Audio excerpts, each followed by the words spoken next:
Assalamualaikum warahmatullahi wabarakatuh. Perkenalkan, nama saya Benafis Muezul Haq dari Universitas Islam 45 Kota Bekasi atau Universitas Muhammadiyah, Fakultas Ilmu Pendidikan, jurusan PJKR, reguler C. NPM saya ada di sini dan tempat tinggal saya juga pekerjaan saya ada di sebelah sini.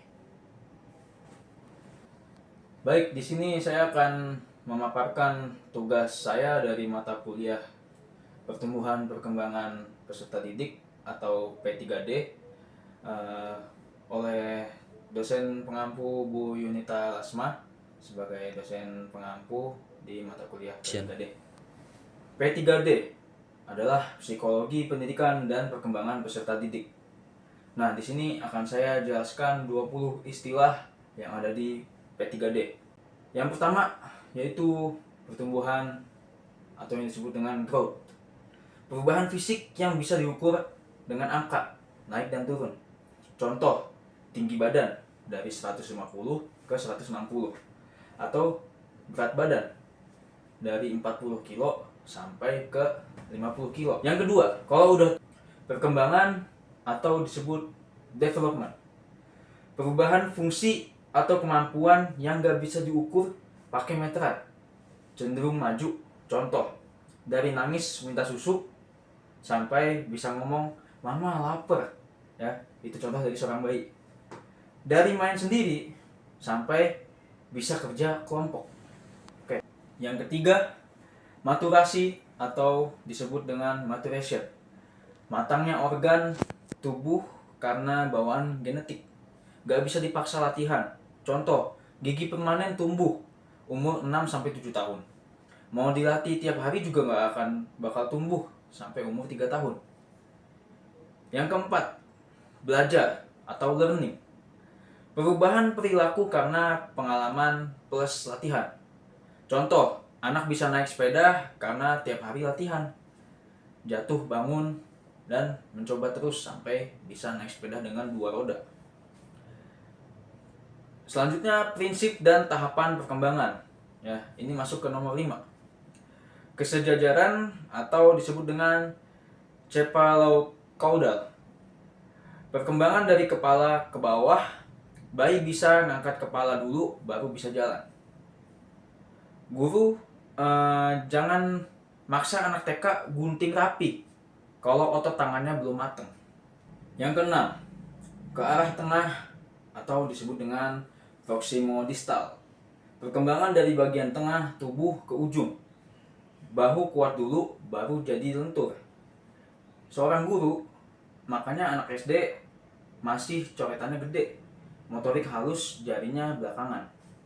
Yang ketujuh, masa peka atau sensitif periode. Jam emas, anak gampang nyerap skill tertentu lewat masa ini. Bisa tapi susah. Contoh, 0-6 tahun masa peka bahasa, umur 15 baru belajar bahasa Inggris. Logatnya susah hilang. Yang kedelapan, zona perkembangan proksimal atau ZPD Vygotsky. Jarak antara yang bisa dikerjain sendiri dengan yang bisa dikerjain atau dibantu oleh guru atau teman. Seorang guru, tugas yang paling bagus pas di ZPD murid gak gampang dan gak susah. Yang kesembilan, scaffolding. Perancah bantuan guru yang dikurangin pelan-pelan. Contoh, ajarin nulis. Minggu pertama nulis titik. Lanjut minggu kedua, ketiga dilatih terus sampai minggu keempat. Udah nulis, udah mulai bisa nulis sendiri di minggu keempat. Selanjutnya, teori tokoh penting. Ini masuk ke nomor 10. Nomor 10 yaitu skema atau disebut dengan skema Piaget. File di otak buat nyimpen info. Misal, file kucing. Kucing itu berbulu, bunyinya meong. Contohnya, lihat kucing yang gak berbulu. Skemanya error. Anak tanya, ini kucing kenapa kok gak punya bulu? Yang ke-11, asimilasi. masukin info baru ke skema lama. Contoh, anak udah punya skema kucing punya 4 kaki. Lihat kucing tidur, tetap masukin ke skema kucing. Yang ke-12, akomodasi. Ganti skema lama karena ada info baru yang gak cocok. Contoh, anak tahu semua burung bisa terbang kan, karena punya sayap. Kemudian anak tersebut lihat penguin, skemanya diganti, jadi burung ada yang gak bisa terbang juga. Yang ke-13, egosentrisme. Anak gak bisa lihat dari sudut pandang orang lain. Jadi contohnya ada anak kecil, dia berpikiran yang gue lihat ya sama kayak yang semua orang lihat. Contoh, anak TK nutupin matanya, dia kira kamu gak akan lihat dia gitu ya. Yang ke-14, konservasi. Paham kalau jumlah atau bentuk gak berubah walau wadahnya diganti. Tes Piaget, artinya air di gelas tinggi melawan air yang di gelas lebih lebar.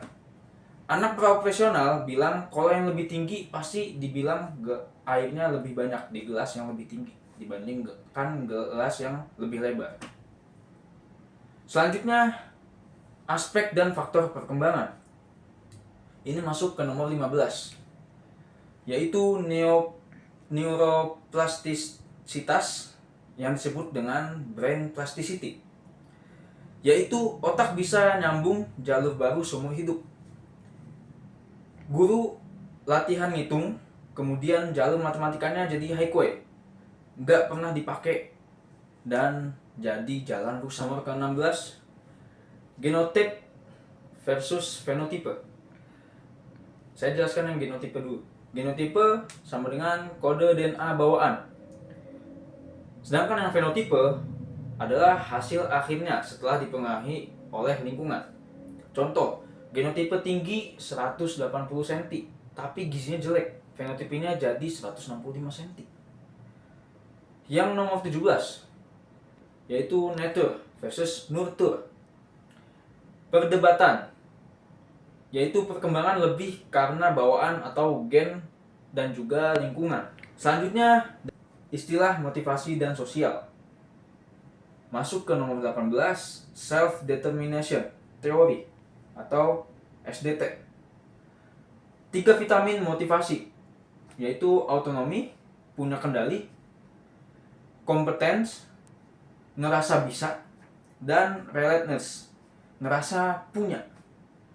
Seorang guru kasih pilihan tugas, plus feedback bagus, dan juga kasih rasa peduli terhadap murid supaya murid itu bisa semangat sendiri. Selanjutnya nomor 19, internalisasi. Aturan dari luar jadi suara hati sendiri. Contoh, awalnya nggak pernah nyontek, tapi karena takut dihukum, lama-lama nggak nyontek karena itu jadi salah. Nah, selanjutnya yang terakhir, nomor 20, yaitu resiliensi atau resilience, yaitu kemampuan bangkit dari gagal dan juga tekanan. Seorang guru memberikan murid nilai 40 tapi masih mau remedial. Dia punya resiliensi dan tugas guru adalah jangan sampai dimatikan pakai kata-kata kamu emang bego. Nah, itu tidak boleh seperti itu. Baik, terima kasih. Sekian dari saya. Mohon maaf jika ada penjelasan yang kurang jelas dan juga jika ada kata-kata saya yang salah, mohon dimaafkan seluas-luasnya. Saya akhiri, terima kasih banyak. Assalamualaikum warahmatullahi wabarakatuh.